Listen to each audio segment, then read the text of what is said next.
So basically what we do is we set up a loan that allows you to buy the house and do the repairs in a single loan, okay? The first repairs that have to be done are mandatory things like this. You have to have a stove. Believe it or not, you don't have to have a refrigerator. But you have to have a stove, you have to have hot water, heating, you don't have to have air conditioning. There can be no broken glass, no tripping hazards. So I'm gonna look around all those things today and say what you have to do.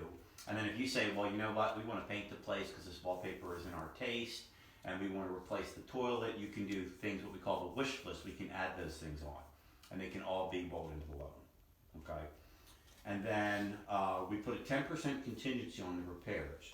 So if you're doing $20,000 worth of repairs, it would be 15 because this is vacant, I'm sorry. So if you're doing 20,000 repairs and we put $3,500 aside, so that if something comes up unexpected, the money's there to fix it, and you're not, tapping into your savings or borrowing money from family to finish the house or put on credit cards. That's set aside. The contractor gives us a bid that has to be broken down for materials and labor. I'll talk to the contractor how that works. We do call the contractor's references to make sure that they've been done satisfactory work for people. And if you know somebody, that's great. If you don't know somebody, we have people we've used in the past. But we're going to call their references to make sure that their work's acceptable and license and insurance, like I said. The rates and fees on these loans are higher because of the risk. So what happens is on a loan like this, you buy the house for X, and then you start tearing stuff out of it, and the house is actually worth less in the middle than it is when you get to the end. So most cases, what we do is we consider it like a construction loan. You'll come in, do the work, get it fixed up, move in, and then we'll come back and refinance you, get you a lower rate, and maybe get rid of the mortgage insurance. Because mortgage insurance is what you pay when you don't put 20% down. And sometimes the equity, we can help you get rid of that, and that'll lower your overall payment. Okay?